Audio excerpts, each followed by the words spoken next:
Assalamualaikum warahmatullahi wabarakatuh.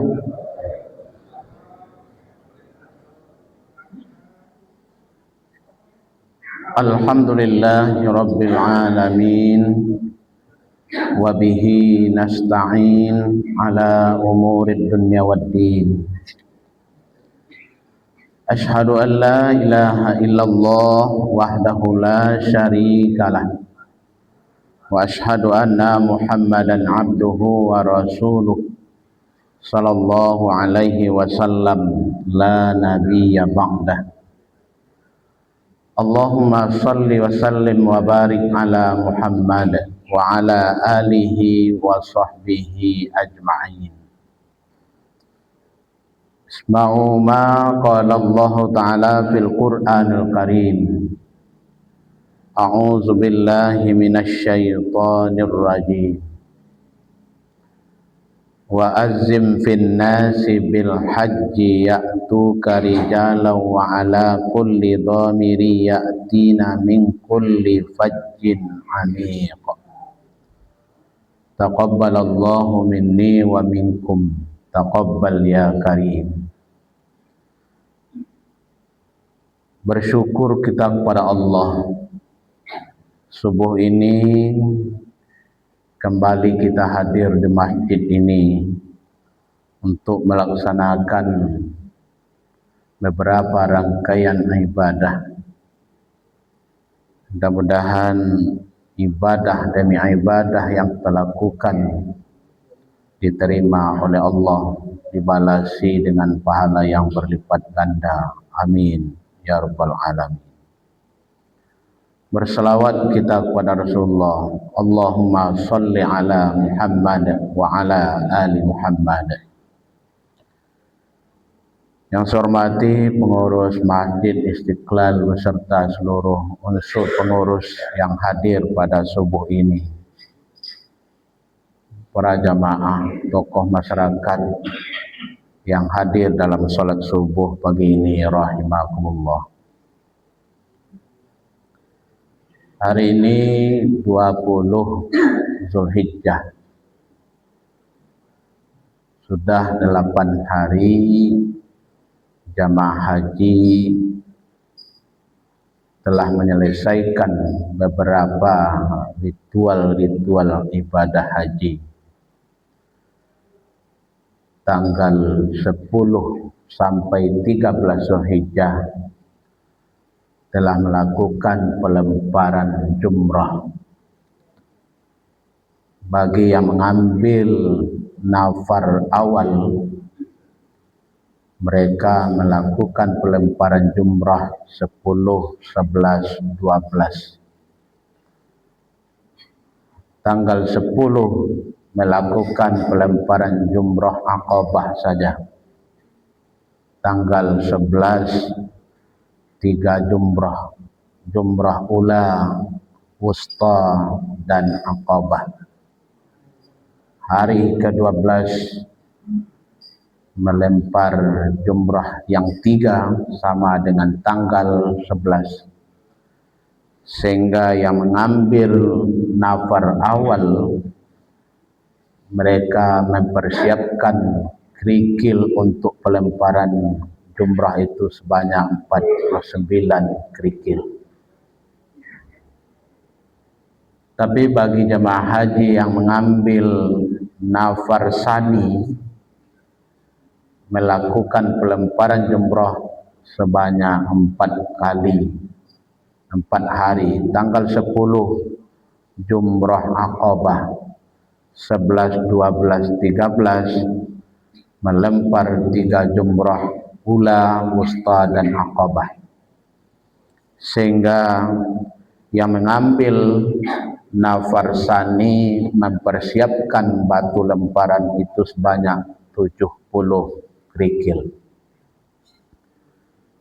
Pelemparan jumrah ini merupakan simbol permusuhan kepada musuh kita dan juga musuh Allah. Itu adalah iblis dan syaitan yang selalu menggoda Nabi Ibrahim awalnya ketika melakukan ritual ibadah haji ini. Ibadah haji termasuk salah satu dari rukun Islam yang kelima, mulai dari syahadat sampai kepada haji. Ibadah haji adalah ibadah yang terkumpul di dalamnya segala macam kekuatan pada ibadah-ibadah yang lain, maka terkumpullah pada ibadah haji. Kalau salat dan puasa itu lebih memprioritaskan kekuatan fisik, maka orang yang tidak mampu melakukan salat secara berdiri diberikan keringanan, boleh duduk. Tidak mampu duduk, boleh dengan berbaring. Terakhir memang dengan isyarat saja. Memang dituntut kekuatan fisik. Ibadah puasa juga memerlukan kekuatan fisik. Bila fisik tidak kuat, juga diberikan rukhsah keringanan, sehingga boleh mengganti pada hari lain bila tidak berpuasa atau membayar fidyah. Zakat memiliki kekuatan finansial, maka ibadah haji mengumpulkan kekuatan itu. Tidak sekadar hanya kekuatan fisik, tapi juga dituntut kekuatan finansial. Maka bahasanya adalah istita'ah. Walillahil 'alan nasi hajjul bait man istata'a ilaihi sabila. Istita'ah itu mesti kemampuan secara fisik, finansial, ditambah dengan kemampuan secara keamanan di dalam perjalanan. Dan ibadah haji juga salah satu ibadah yang dimasukkan oleh Allah ke dalam salah satu nama Al-Quran, tepatnya pada surat ke-22 disebut dengan surat Al-Hajj. Itu surat haji. Dan tidak ada dalam Al-Quran surat syahadat, surat salat, surat puasa, surat zakat. Yang ada adalah surat haji. Begitu spesialnya Allah menempatkan ibadah haji sebagai ibadah yang menuntut kesempurnaan itu. Dan juga perintah melaksanakan ibadah haji juga terdapat di dalam surat Al-Haji ini. Salah satunya pada ayat yang ke-27, ayat yang kita bacakan di awal tadi. Wa azzin fin nasi bil haji. Ini adalah perintah Allah kepada Nabi Ibrahim. Dan serulah manusia untuk melaksanakan ibadah haji. Saya baca di dalam tafsir Ibnu Katsir, Bapak dan Ibu, ketika perintah Allah kepada Nabi Ibrahim menyeru orang melaksanakan ibadah haji mengunjungi Baitullah, Nabi Ibrahim mengatakan, wahai ya Allah, bagaimana saya akan menyeru manusia sementara kekuatan suara saya itu terbatas. Pada saat itu belum ada pengeras suara. Tapi oleh Allah serulah manusia untuk melaksanakan ibadah haji. Apakah akan didengar wahai ya Allah? Lantas Allah mengatakan, saya memerintahkanmu untuk menyeru. Persoalan didengar atau tidak didengar itu urusan saya, kata Allah. Sehingga Nabi Ibrahim naik ke Bukit Sofa menyerukan kepada orang banyak untuk melaksanakan ibadah haji.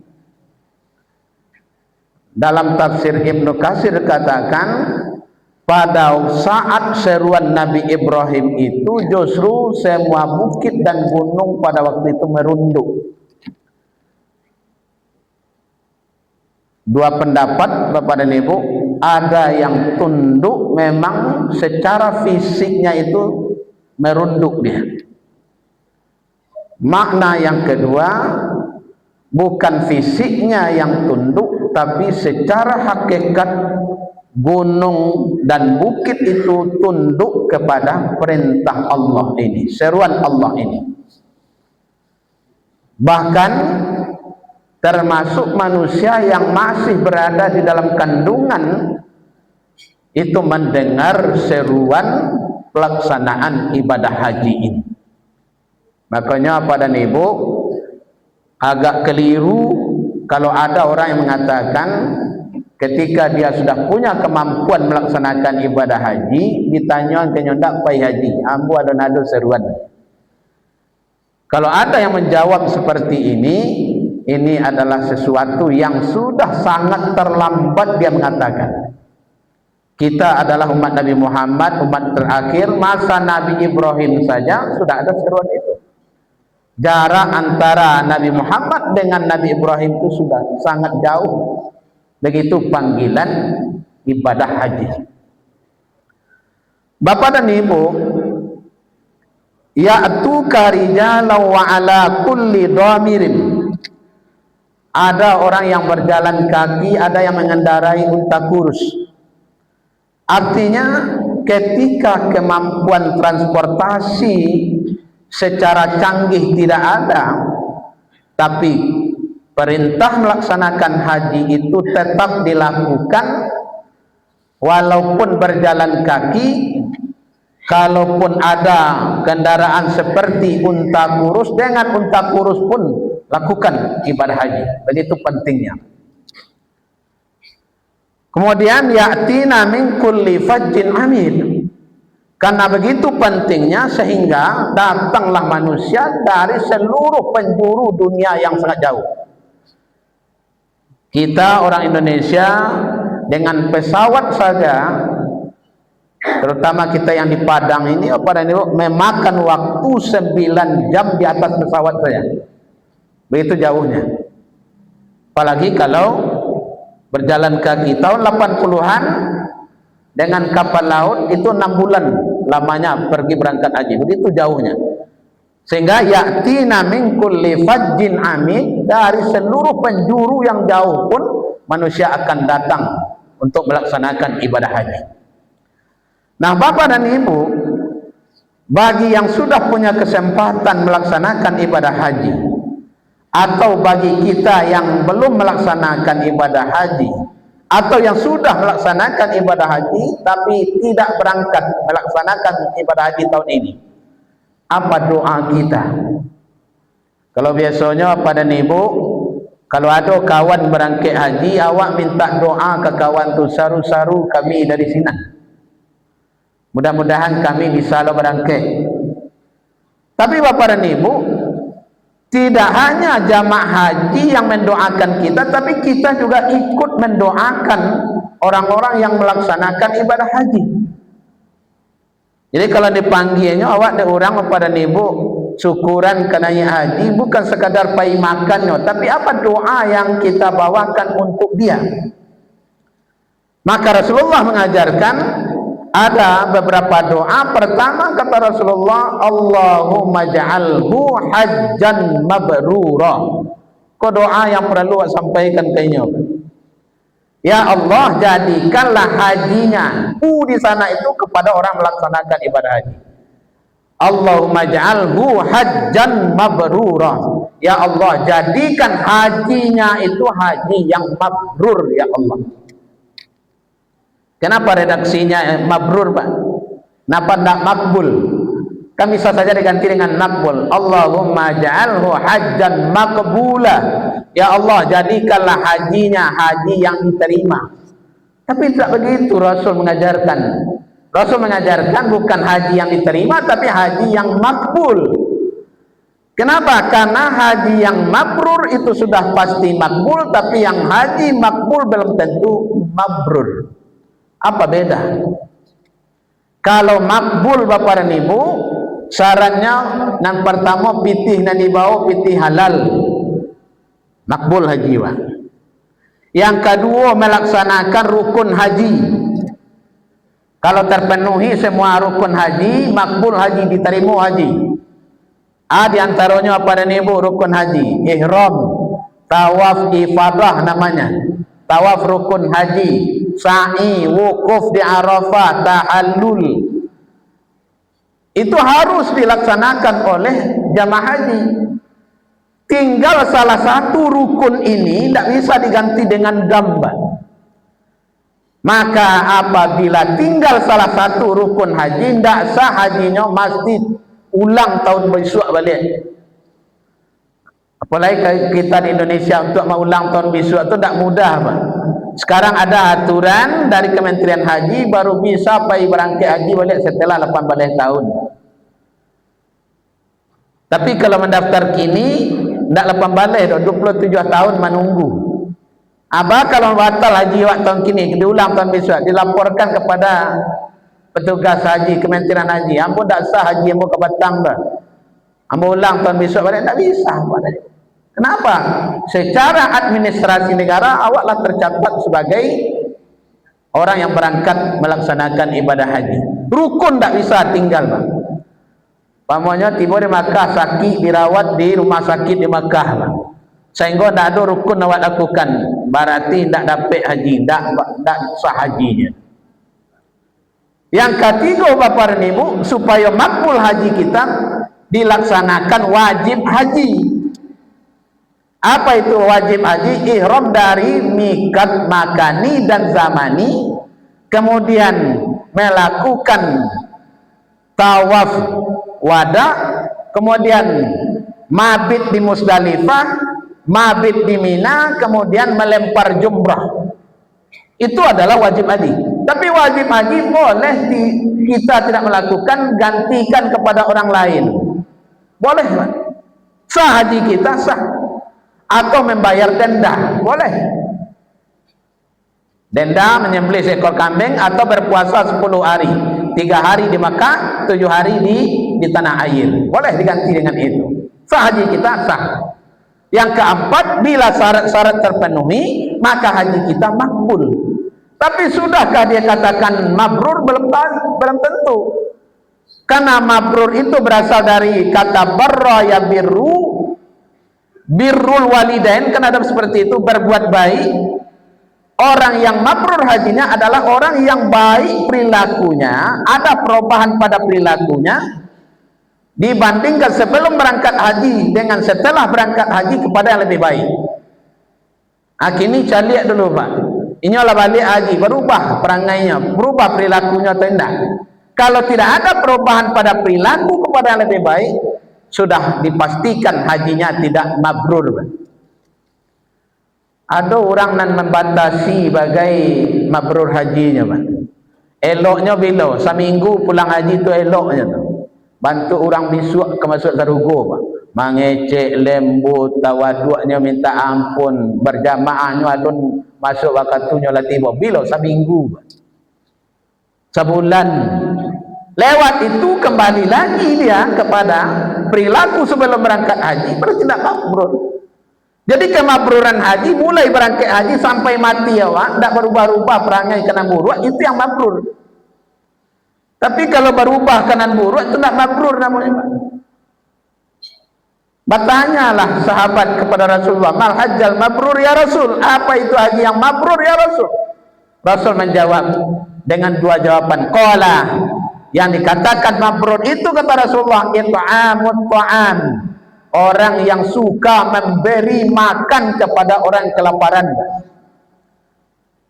Memberi makan kepada orang yang kelaparan berarti ada kepeduliannya kepada orang lain. Nandak makan, dia giahnya makan. Nan bare, nyoringankan. Nan sulit, nyomudahkan. Kalau lagi terbawahkan perilaku seperti itu setelah kembali haji, mabrur hajinya, Pak. Tapi kalau ndak peduli je orang, inyo makan kanyang orang lah payah dek kelaparan, sementara nyo mampu untuk membantu tapi dibiarkan saja, namanya tidak haji mabrur, haji yang mardud atau haji yang makbul saja tapi tidak ada kemabrurannya. Jadi tertanam jiwa kepedulian, suko baragia, suko bayufak, suko basodakah. Tak mau dia untuk menikmati sendiri, tapi ketika dia menikmati, bagaimana orang lain juga bisa menikmati. Ketika dia ringan dalam kehidupannya, bagaimana orang lain juga ringan dalam kehidupan. Ketika dia menghendaki kemudahan, orang lain juga menghendaki kemudahan, sehingga telah tertanam jiwa bahagia itu. Bakok jiwa bahagia dan peraduana, karena ayat mengatakan, wa anfiqu mimma razaqnakum min qabli ay ya'tiya ahadakumul maut fayaqula rabbi laula akhartani ila ajalin qarib fa asaddaqa wa akum minas solihin. Di saat akan kematian seseorang, pada waktu itu minta ditangguhkan karena haratonya masih ada bapak dan ibu, minta ditangguhkan, ya Allah tangguhkan kematian saya barang sesaat saja. Mengatu fa asaddaqa, saya akan bersedekah.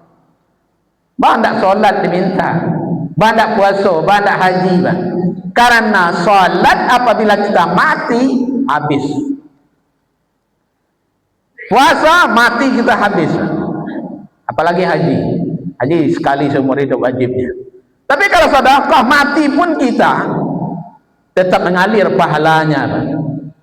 Acok dibaca orang ketika takziah hadis ni, Pak. Idza matal insan in qata'a amaluhu illa min salasin. Apabila mati seorang manusia, putus segala amalnya kecuali 3 saja, nendak putih-putih, Pak. Salah satunya adalah min shadaqatin jariyah, yaitu dari sedekah jariyah. Jadi sedekah mengalir padanya. Tak salat, kalau salat lah mati berhenti. Itu yang diminta. Yang kedua jawaban Rasulullah, ifsa'us salam. Apa yang dikategorikan mabrur itu orang yang kembali hajinya itu menyebarkan kedamaian, keselamatan kepada kehidupan orang banyak. Supaya orang selamat, jawab bapak dan ibu, jago lisan, jago tindakan, jago kebijakan. Man kana yu'minu billahi wal yaumil akhir falyakul khairan aw liyasmut. Barang siapa yang beriman kepada Allah dan hari yang akhir, hendaklah dia mengatakan perkataan yang baik. Kalau tak mampu mengejek dan elok, ajak diam. Berarti ini persoalan menjaga lisan. Ada orang mengejek, lembut cara mengejeknya, tapi menusuk kepada jantung orang. Sakit hati orang dengar. Mengejek lembut, tapi isinya kareh.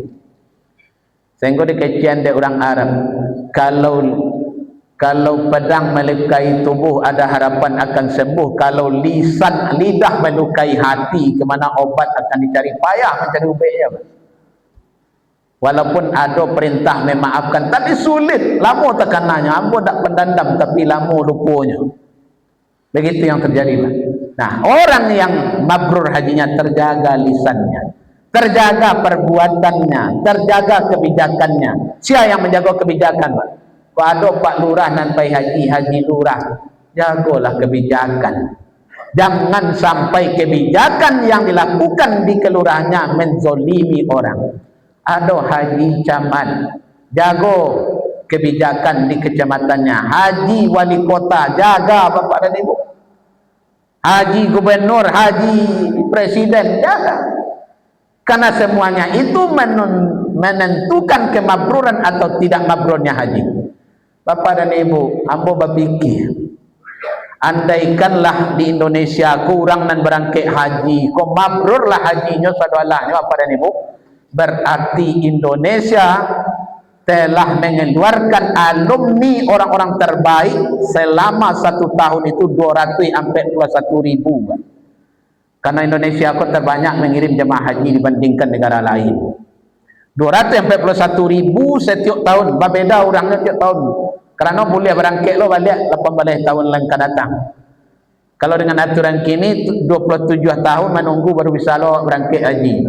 Berarti selama 27 tahun menghasilkan orang-orang terbaik di Indonesia. Kalaulah bantu itu berarti Indonesia kok negara nan elok menjadi contoh teladan bagi negara-negara lain. Kenapa?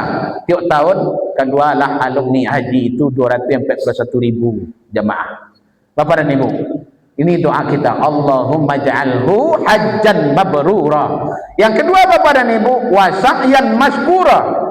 Ya Allah, jadikan sa'inya itu sa'i yang menjadikan dia bersyukur kepada Allah Subhanahu wa taala.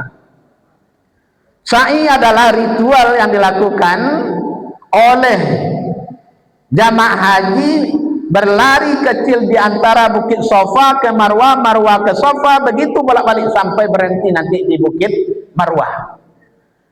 Sejarah ini adalah sejarah yang berulang, nafak tilas yang dilakukan oleh Siti Hajar, Ismail dan Nabi Ibrahim. Nabi Ibrahim, Ismail dan Siti Hajar tinggal di Palestina, tapi diperintah oleh Allah untuk meninggalkan keluarganya di Mekah. Rabbana inni askantu min zurriyati biwadin wairi zi zar'in inda baitikal muharram. Kata Nabi Ibrahim, ya Allah, sesungguhnya aku telah meninggalkan sebahagian keluargaku biwadin, di lembah, wairi zi zar'in, dan tidak ada kehidupan di sini, Pak. Gersang itu padang pasir Makkah itu, Pak, tidak ada tumbuhan, tidak ada kehidupan di sini. Tapi ditinggalkan deh Nabi Ibrahim. Siapa yang ditinggalkan? Siti Hajar dan Ismail. Wah, kalau membaca sejarah itu apa dan Ibu menangis wah membacanya. Dari Palestina disuruh oleh Allah berjalan ke Makkah. Dua versi, ada mengatakan Nabi Ibrahim itu memang berjalan kaki dari Palestina ke Makkah. Itu jaraknya 1.500 kilo. Versi kedua mengatakan Nabi Ibrahim bersama Siti Hajar dengan mengendarai unta. Jonto saja sampai 10 hari. Tapi sampai di Makkah, Nabi Ibrahim diperintah meninggalkan keluarganya di sini. Ibrahim pulang lagi ke Palestina. Siapa yang ditinggalkan? Siti Hajar bersama Ismail kecil. Ketika akan meninggalkan, bertanyalah Siti Hajar, bakok bertinggal kami di siko, negeri yang tidak ada penduduk, negeri yang tandus, negeri yang tidak ada tanaman dan tumbuhannya. Kenapa kami ditinggalkan di sini? Nabi Ibrahim tak mencaliaknya ke belakang Bapak dan Ibu, karena memang ibu hatinya mencaliak keluarga ditinggal. Awak lama menginginkan anak-anak dapat disuruh tinggal Bapak dan Ibu. Kalau 80 tahun lebih umur Nabi Ibrahim meminta keturunan, baru dia get keturunan dari Allah. Kini disuruh tinggal di padang pasir. Nabi Ibrahim aniang saja. Diimbau balik dari Siti Hajar, bakok bertinggal kami di siko.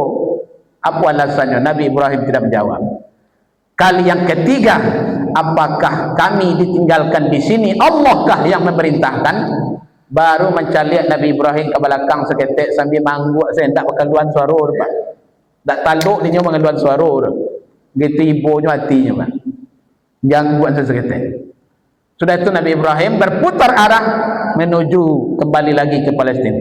Kira-kira tak nampak dek Siti Hajar lain, naiklah ke sebuah bukit, dicaliaknya lah di Nabi Ibrahim dari kejauhan, Pak.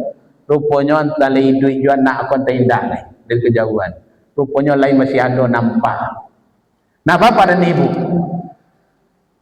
perbekalan yang ditinggalkan oleh Nabi Ibrahim hanya beberapa teguk minuman dan beberapa biji korma saja. Tak ada kehidupan di sini, Pak.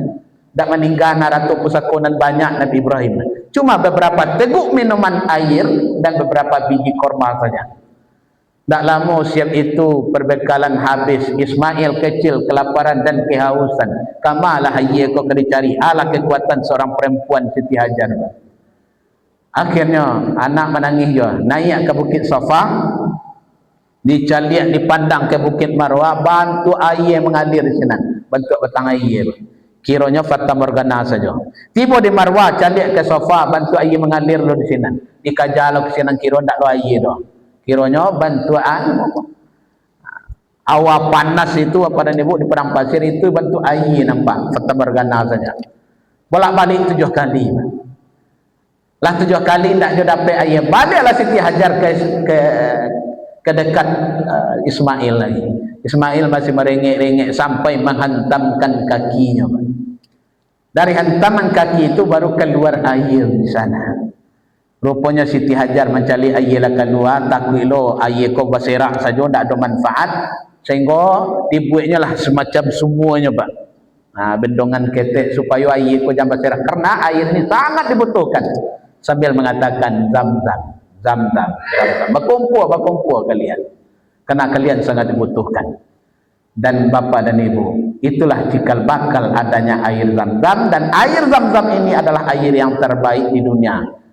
Kalau orang yang bersangkut paut dengan air, ahli kesehatan air Bapak dan Ibu meneliti bahwa pH air zam-zam itu sangat tinggi sekali, tidak ada tandingannya di dunia ini. Bapak dan Ibu sedang jamaah, ada pelajaran Jawa. Yang pertama, Bapak ditunggu 7 kali bolak-balik Bapak dan Ibu. Allah kan bisa berbuat sekehendaknya. Fa'alun lima yurid. Allah berbuat sekehendaknya. Menangis sajalah Nabi Ismail kok, Ismail ketek kok, mengadak langsung sekeluar air pak.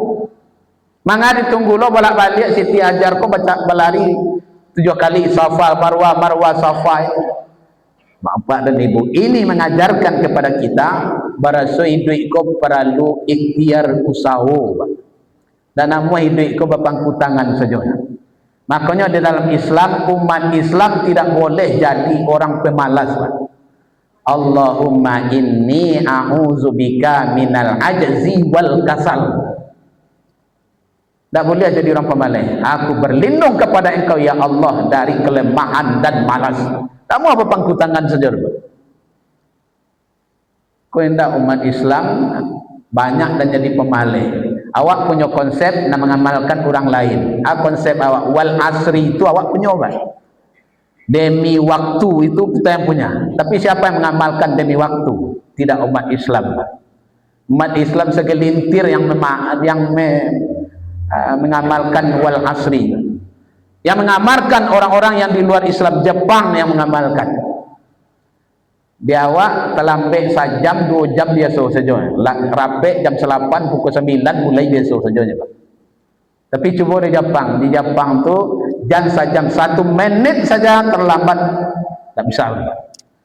Seorang pekerja, ambo punya anak murid Bapak dan Ibu kerja di Jepang. Di sini tu disiplin Pak. Sabi ni awak terlambat hanya suruh awak besok saya kerja lagi.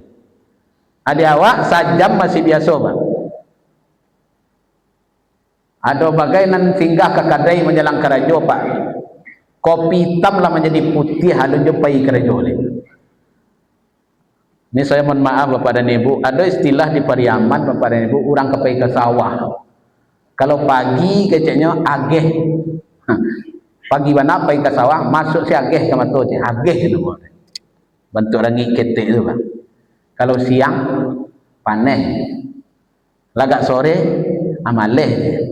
Akhirnya sehari itu tak bekerja. Ini bukanlah budaya Islam. Apalagi kerja meminta-minta. Islam tidak mengajarkan umatnya menjadi pengemis. Akhirnya orang Islam banyak dan menjadi pengemis.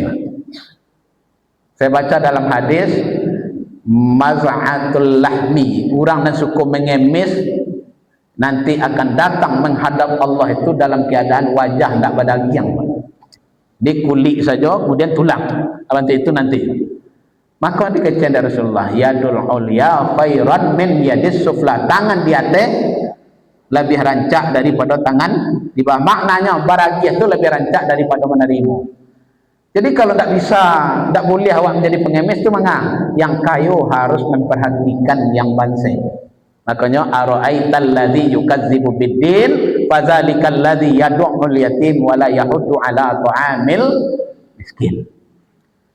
Di Minang Bapak dan Ibu tahun 80-an masih ada. Masih diingat dek mamak dek orang gaib kawan. Nak kemanakan kalau bansai awak jam pacalian bansai awak ke orang. Awak lapar Pak Ibu, naik awak ke rumah orang, sedang makan orang bersobok dia awak, nyoba bason awak makanlah je. Ana dikecen, ambo lah siap makan. Walaupun parik lapar Pak, tapi siap makannya kan tak kecen sebentar, patang Pak, baru siap makan. Tapi tak langsung saja. Babaso orang babasi awak. Kalau kini lain Pak, babaso orang basi banak saja. Lain babasi juga. Itu bapa calian bansai ke orang. Dan sekarang apa Ibu, berlomba-lomba pula orang menjadi orang bansai. Kini kan anak sekolah dapat bantuan PIP namanya, Indonesia Pintar Pak. Untuk mendapatkannya perlu surat bansai, surat miskin.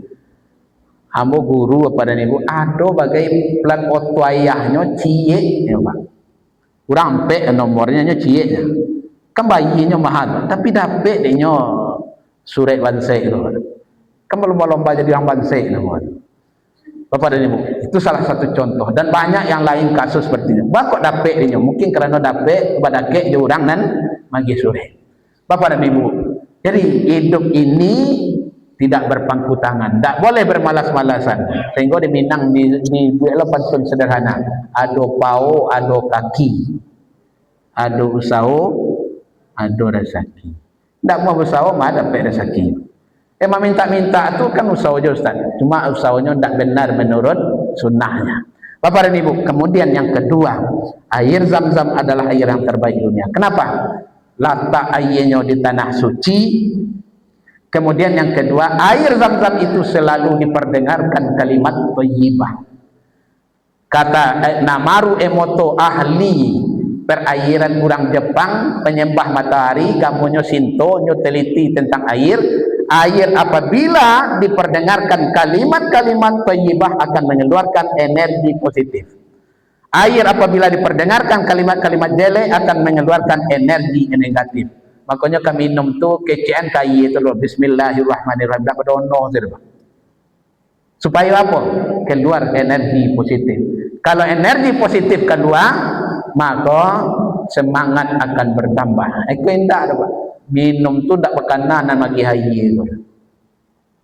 Air Zam-Zam adalah air yang terbaik di dunia. Makanya ulang pulang dari Makkah hendak kopi hajinya, nak awak tanya, hendak jilbab hajinya, hajahnya, tapi lain membawa air Zam-Zam. Tapi ada lo dek kawan dah bersalah gunuan lo pakai apa supaya tak bawa air Zam-Zam,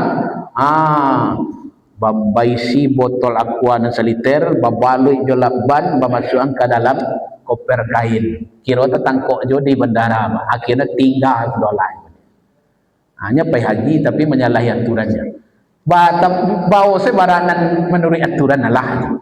Kok dapat tetangga dia akhir. Nyo tak perlu banyaknya Pak. Keberkahan. Setiap berkah lebih baik daripada seliter tak berkah.